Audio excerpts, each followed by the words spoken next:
Hi, I'm Mark Shinn, Partner and Senior Vice President for Realty Executives, Arizona Territory. Welcome to Mark's Minutes Video Library. These videos are intended for the exclusive use of our agents. They are designed to be a brief overview of topics that we are frequently asked about. They are not intended to be a substitute for legal advice. If you have additional questions after viewing this or any other video, please feel free to contact our broker support team and they will be happy to help you. Thank you. Hi, welcome to Mark's Minutes. Today we're going to be going over the AAR document, the Residential Buyer's Inspection Notice and Seller's Response, also known as the BINSR. This is one of the most important documents that you'll probably use during your transactions. It's also one of the most misunderstood and misused. We probably get more calls on this than any other document. Probably not a day goes by that I don't get a call related to this BINSR. So it's really important that we understand this because this is, again, one of the most important documents that you will use during the course of your escrow. We are going to be sharing this document on screen with you all, so you can use it as a reference, as follow along. And I'm not going to spend a lot of time going over some of these areas, but I want to focus on ones that I think are very important. If you skip down to the part number 1, it says buyer has completed all desired inspection period items, and it goes on to list those type of items. So make sure that you've covered all of those.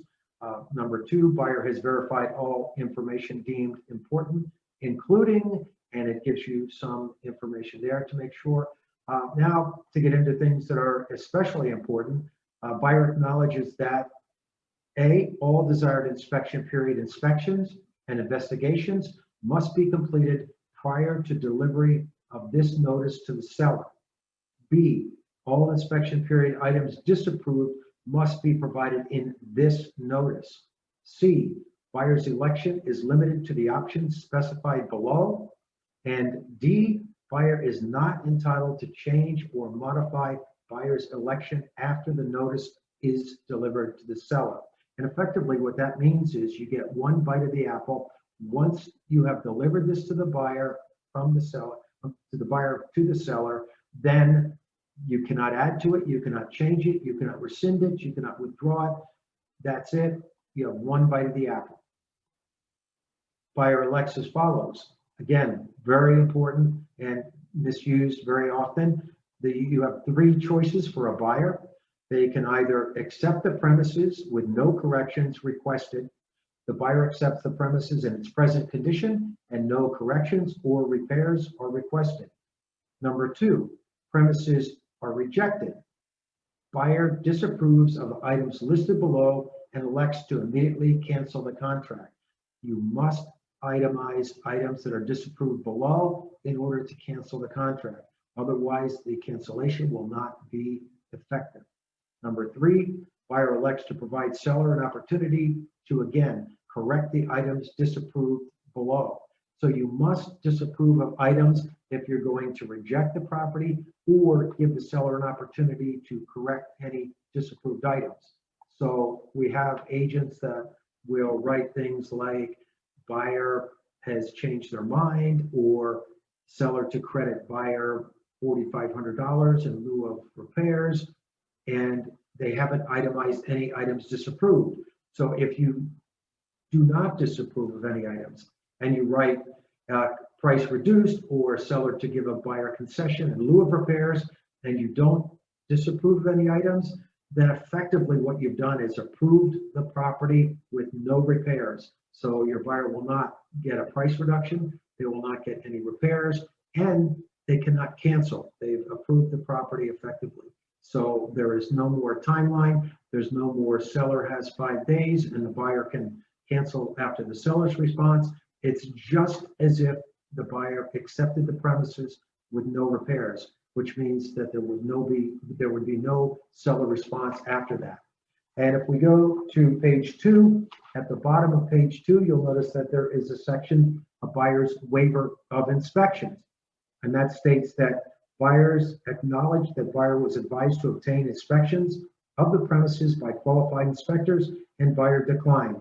By acting against broker's advice, buyer accepts responsibility and hereby releases indemnifies and holds harmless brokers from any and all liability for all matters that professional inspections could have revealed.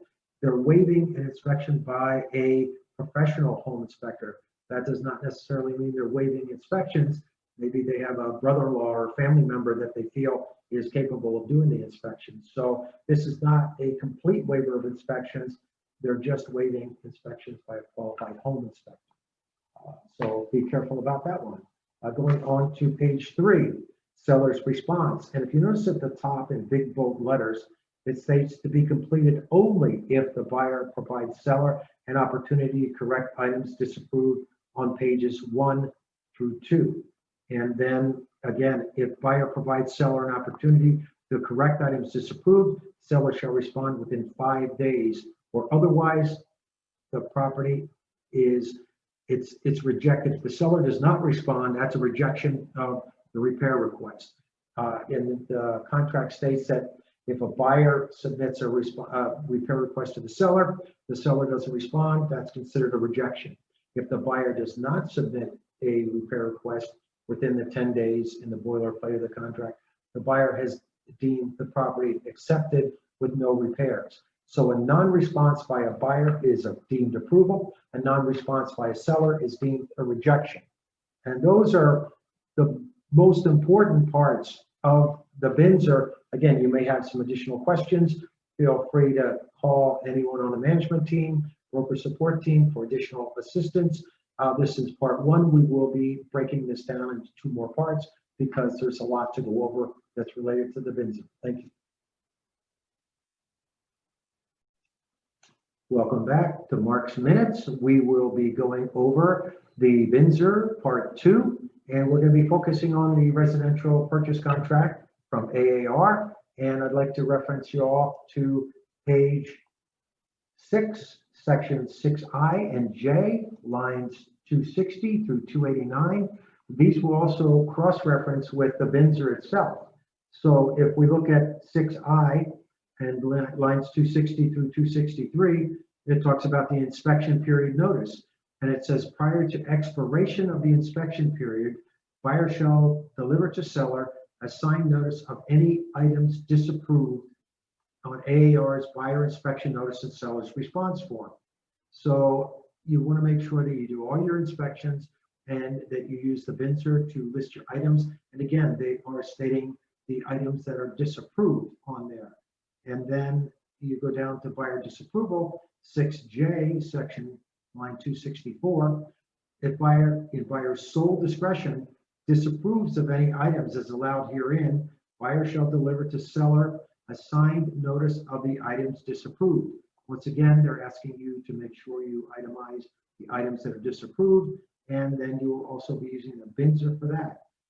And then the buyer elects to either immediately cancel the contract, in which case that section A says a buyer notice specifies disapproval of items as allowed herein, the earnest money will be released to the buyer. So if you want to make sure the buyer gets the earnest money back, you want to make sure that you have a disapproval of items specific to the property. If buyer's notice fails to specify items disapproved as allowed herein, the cancellation will remain in effect, but the buyer has failed to comply with the provision of the contract, and seller may deliver to buyer a cure notice as required by section 7A. So effectively what that means is, if we restate it and state that if the seller intends to try to claim the earnest money, then the seller must give the buyer a cure notice. So the seller doesn't have to give the buyer a cure notice if they're not intending to claim the earnest money. But if they are trying to claim the earnest money, then they must give the buyer a cure notice.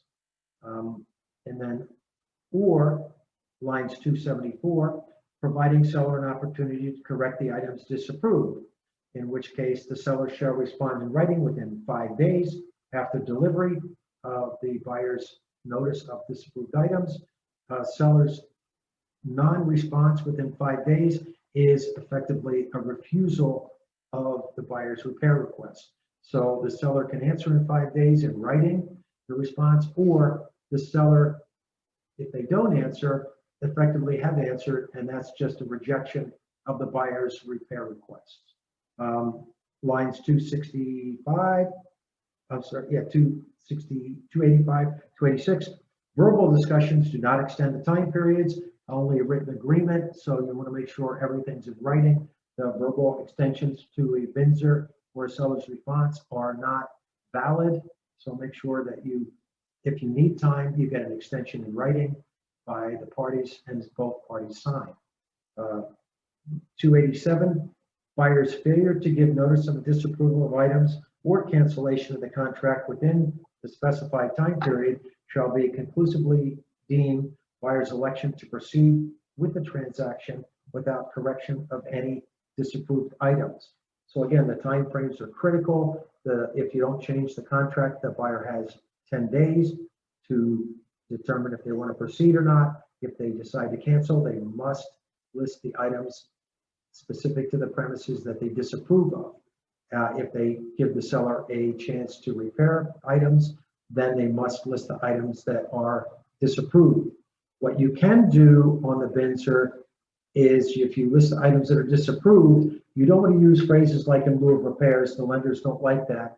But if you itemize the items that are disapproved, then after you've done that, you may put, or seller may credit buyer X amount of dollars towards buyer's closing costs at close of escrow, or seller shall reduce sales price to X amount of dollars at close of escrow.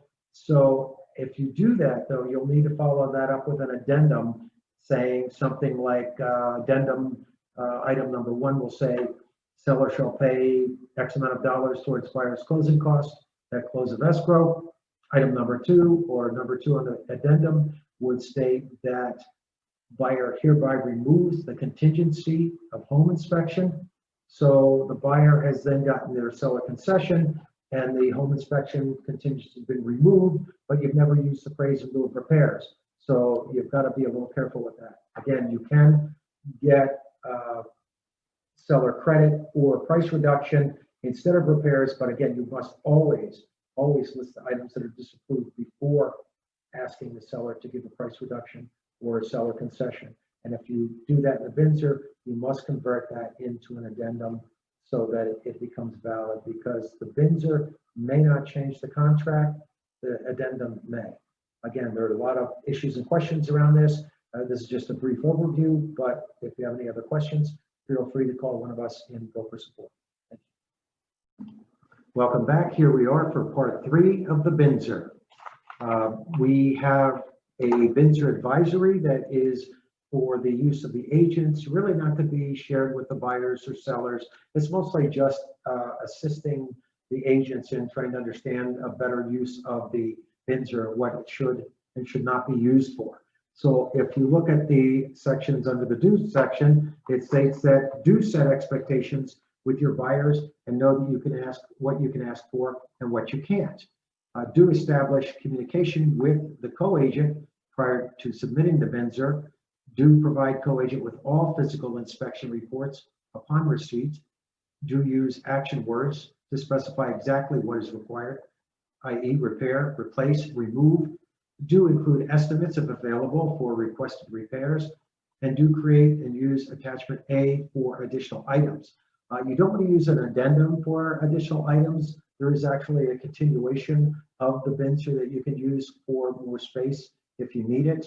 And going back to the thing that you're supposed to do on this list, one of the things is that you want to make sure that you get copies of all inspection reports, whether you're on the buyer side or the seller side. The contract provides the seller for copies of all inspection reports, and it says in the contract that the buyer will provide the seller with all inspection reports upon receipt and at no cost. Sometimes agents will talk about their buyer not wanting to share the report. They feel like they paid for it, or they have gotten a previous report maybe, but the contract obligates the buyer to provide the seller copies of all reports, whether it's roofing, pest control, home inspection report, any other reports, again, upon receipt at no cost. And in the do not area, probably is important as the things that are to do, as equally important are things you don't want to do. You do not want to modify the contract price and terms on the BINSR. Again, you can't modify the contract with the BINSR. You must use an addendum. So if you get some kind of an agreement on the BINSR of, for example, a seller concession, after you've itemized the disapproved items, you're going to need to put that onto an addendum and have it fully executed by buyer and seller within the timeframes of the BINSR and the inspection period. So be careful with your timeframes. Again, the lenders don't like to see in lieu of repairs, so be careful using that phrase. Again, you can state your items is approved and then put, or seller shall pay X amount of dollars towards buyer's closing costs at close of escrow. One exception to that is if it's a cash purchase and there's no lender involved, you can use in lieu of repairs all day long in the addendum. So again, if it's a cash purchase, that's the one time and only time you want to feel comfortable using in lieu of repairs on an addendum. You also don't want to be asking the seller to do additional inspections. The inspection period is for the buyer to do their inspections. It's not really appropriate for the buyer to say something like seller to have furnace inspected and repaired as needed. You want to make sure that the buyer does some inspections during their inspection period. Again, do not use the addenda for additional list of repairs. We have an additional document with the BINSR that you can use to continue any additional requested repairs. Very important on this advisory is it's at the bottom, you'll see it's a statute. Statute's fancy word for the word law. That's a handyman exemption. And effectively, it states that all work over $1,000 must be done by a licensed contractor. For example, if the buyer has 4, 5, or 6 items on the BINSR, and if those items collectively, including materials and labor, exceed $1,000, then they must be done by a licensed contractor. The statute also states that the handyman may do work under $1,000 as long as it is of a casual or minor nature. Example, if it's electrical work in the electrical service panel, even if it's under $1,000, it's not something that a handyman should be doing. If it requires a permit, must be done by a licensed contractor. A couple of things that come up a lot with the BINSR is, we hear, well, the seller owns the property, he can do the repairs themselves.